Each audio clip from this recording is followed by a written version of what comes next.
Please use earphone properly, then see.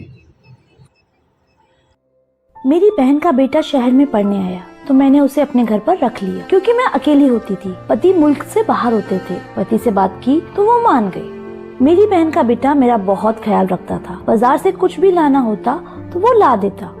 फिर मैं एक दिन बीमार हो गई और फिर मेरी बहन का बेटा कहता कि अब आप आराम करना। रात को वो मुझे दूध के साथ दवा खिलाकर चला जाता।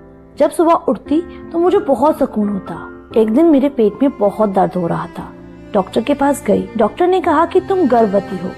मेरी तो जान निकल गई और आसमान मेरे सर पर आ गिरा। मैं आश्चर्य से डॉक्टर की शक्ल को देख रही थी जो मुझ पर ऐसा धमाका कर चुकी थी कि मेरे सोचने और समझने की क्षमता ही खत्म हो चुकी थी। मुझे ऐसा लग रहा था कि मुझ पर आसमान ही आ गिरा हो। ऐसा कैसे मुमकिन था? मैं मान ही नहीं सकती थी। मैंने डॉक्टर साहिबा से कहा कि आपको जरूर कोई गलतफहमी हुई है। मुझे सिर्फ पेट दर्द की शिकायत है। वो मुझे देखकर मुस्कुराने लगी और मेरे सामने मेरी रिपोर्ट रख दी। कहने लगे कि 3 साल से तो आप मुझसे इस चीज का ट्रीटमेंट करवा रही हैं। अब आपको अल्लाह ने खुशखबरी सुनाई है तो आपको उनका शुक्रिया करना चाहिए। बेयकीनी से काम नहीं लेना चाहिए। मैं अपनी रिपोर्ट देखकर बदहवास हो गई थी। मुझे नहीं मालूम था कि मेरी जिंदगी में ऐसा भयानक मोड़ आ जाएगा। मैं तो सुनकर ही चकरासी गई थी। मेरी शादी को 4 साल हो चुके थे। मेरे शौहर की नौकरी बाहर के मुल्क में थी। वो साल में बस चंद महीनों के लिए ही पाकिस्तान आते थे और उस वक्त मेरी ख्वाहिश थी कि उस दौरान मैं उम्मीद से हो जाऊं ताकि मेरा दिल बच्चे में लग जाए। लेकिन हर बार मुझे मायूसी का ही मुंह देखना पड़ता था। लेकिन अभी तो वो परदेश में थे। मैंने डॉक्टर से कुछ न कहा, अपनी रिपोर्ट पकड़ी और मरे मरे कदमों से बाहर आ गई। मेरे दिमाग ने उस वक्त बिल्कुल काम करना बंद कर दिया था। ये कैसे हो सकता है? मैं और माँ।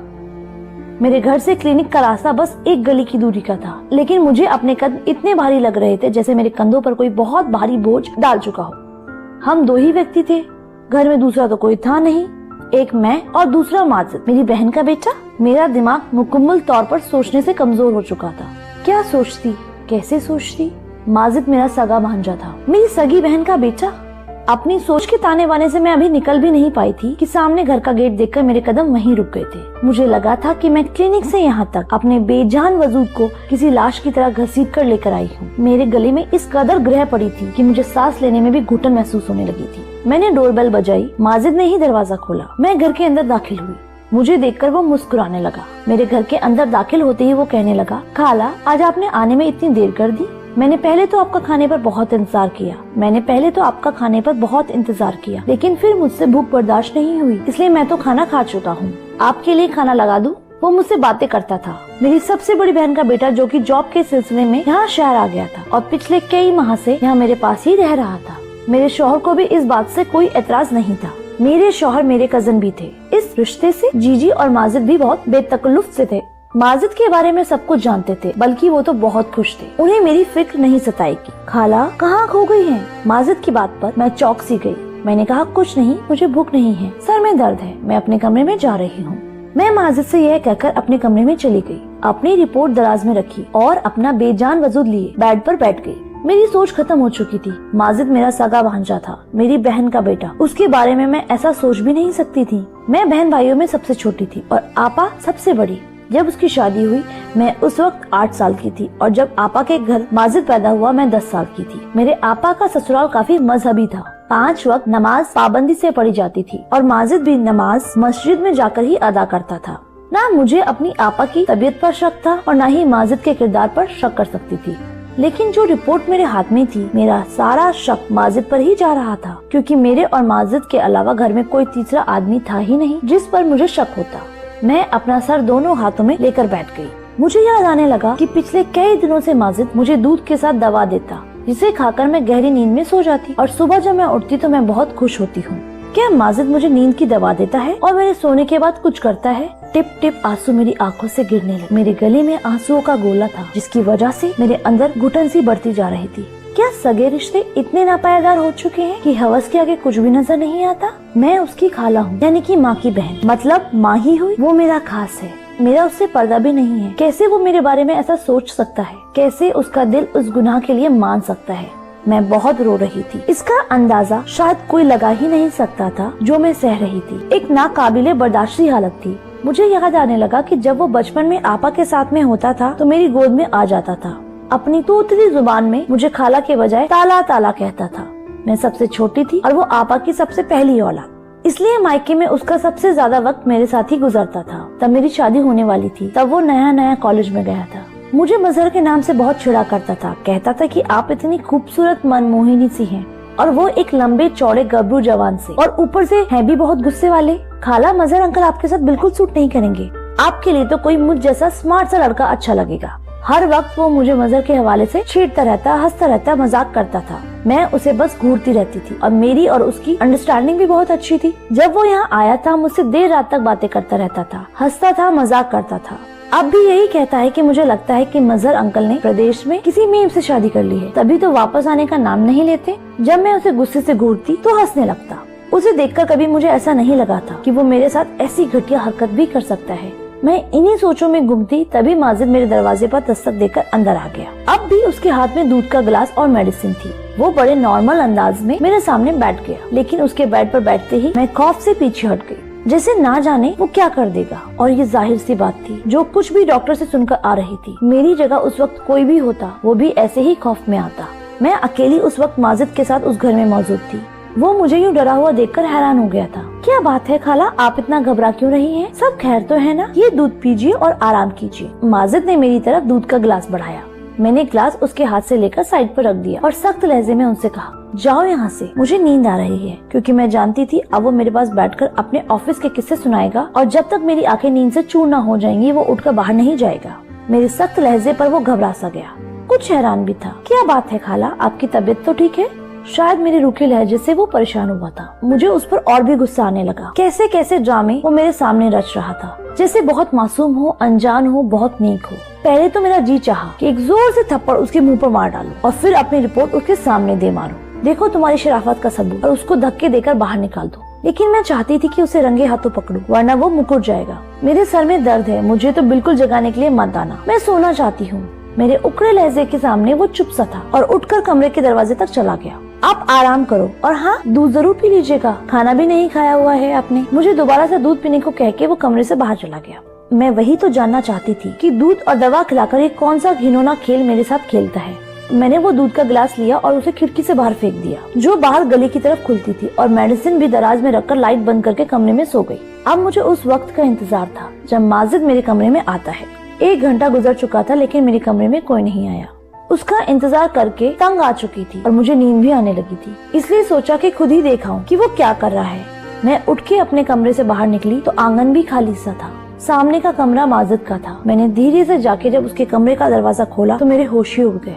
वो तो मैंने उसके कमरे का दरवाजा धीरे से बंद कर दिया और दबे पांव अपने कमरे में आ गई। मेरे जहन में वो वाकयात गुजरने लगा जब आपा का मुझे पहली बार फोन आया था। कहने लगी, माजिद शहर में नौकरी करना चाहता है, लेकिन तुम जानती हो कि मैं इस हक में नहीं हूँ कि उसे हॉस्टल में रहने की इजाजत दूं।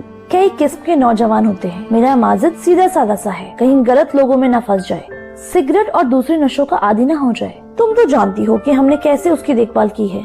मेरा बच्चा तहज्जुद गुजार है, लेकिन जहाँ लड़के रहते हो वहाँ 100 बुराइयाँ होती हैं। इसलिए अगर तुम उसे अपने घर में रख लो तो मुझे इत्मीनान रहेगा। उस वक्त तो मैंने बड़े ही फिराक दिली दिखाते हुए हामी भर ली थी कि माजिद मेरा भांजा ही नहीं बेटा भी है। जाहिर है वो मेरा सगा भांजा था और भांजे और बेटे में कोई फर्क नहीं होता। मेरा सिर दर्द से फटने लगा। मेरा भांजा उस वक्त अपने कमरे में बैठा सिगरेट पी रहा था। मेरी तरफ उसकी पीठ थी, इसलिए वो इस बात से अनजान था। मेरी आपा दिल की मरीज है। अगर वह सच जान जाएगी माजिद ने मेरे साथ क्या किया है, शायद सुनते ही मर जाएगी। लेकिन मैं सोच सकती थी कि माजिद को सुबह ही कह दूंगी कि वो अपने रहने का इंतजाम कहीं और कर ले।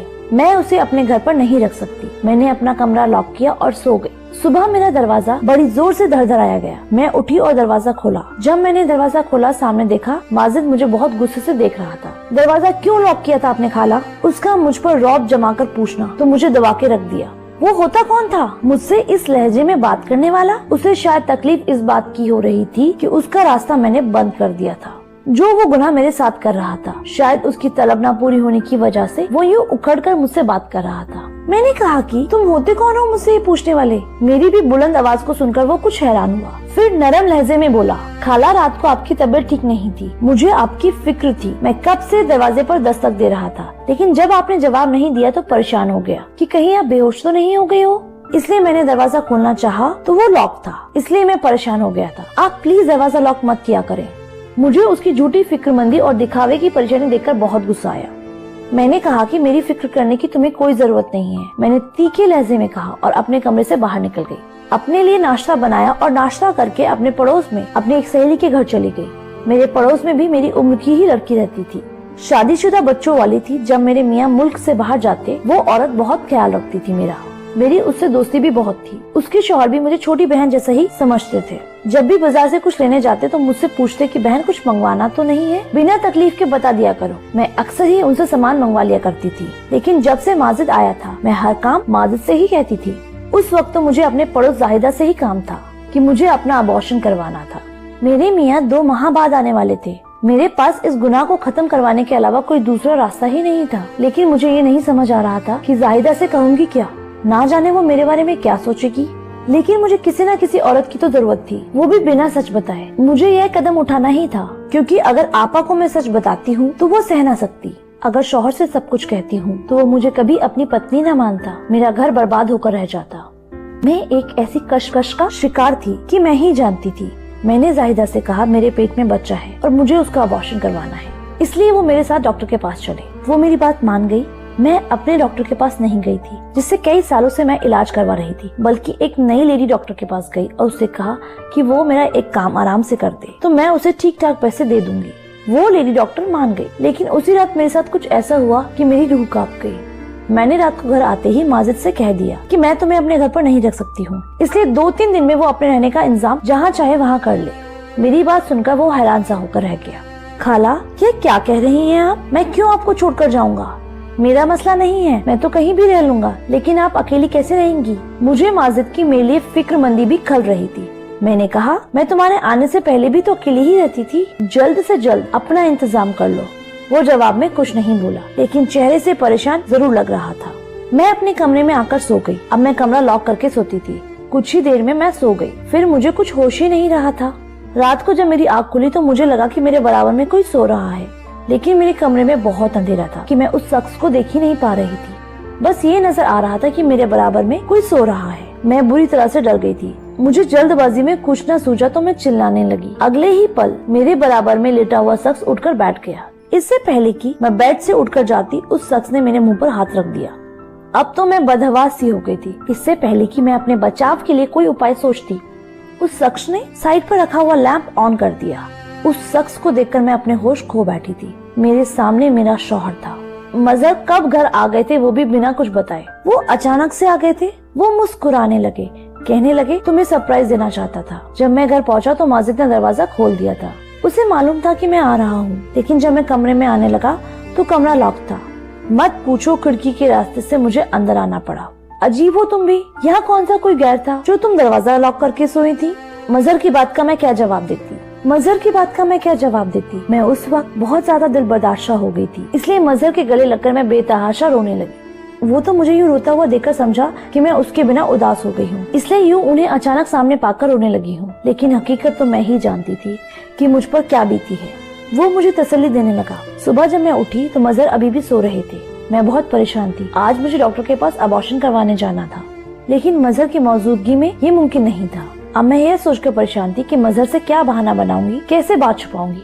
मैं परेशानी से बाहर लाउंज में बैठी थी। तभी माजिद किचन से निकला। वो अपने लिए नाश्ता बना के टेबल पर रख रहा था और मुझे देखकर मुस्कुराकर कहने लगा, खाला कैसा लगा आपको अंकल का सरप्राइज? मैंने उसे नफरत से देखा और कहा, किस कदर ढीठ और ड्रामेबाज इंसान हो तुम। ऐसी मासूमियत से भरी अदाकारी कैसे कर लेते हो? शर्म नहीं आती तुम्हें? एक तरफ खाला कहती हो, दूसरी तरफ। मैं ये सब सहकर थक चुकी थी, इसलिए बिना लिहाज के मुंह पे जो भी आया उसे कहना शुरू कर दिया। और वो ऐसा ढीठ था कि अब भी मुझे हैरत से देख रहा था। कहने लगा, खाला क्या कह रही हैं आप? मुझे आपकी बात बिल्कुल समझ नहीं आ रही। मैंने ऐसा भी क्या किया है जो आप इस तरह से मुझसे बात कर रही हैं? माजिद की बात पर मैंने उसे ताजुब से देखा और अपने कमरे में चली गई। मजहर अभी भी सो रहे थे। दराज से अपनी रिपोर्ट निकाली और कमरे से बाहर आ गई। माजिद अब टेबल के पास खड़ा था। मैंने वो रिपोर्ट उसके मुंह पर मार दी, जो उसके चेहरे से टकराकर जमीन पर गिर गई, और कहा, ये पढ़ो और अपना गंदा चेहरा लिखकर मजहर के उठने से पहले दफा हो जाओ मेरे घर से। मैंने गुस्से से दबे लहजे में कहा, क्योंकि मैं नहीं चाहती थी कि मजहर को इस बात की भनक भी लगे।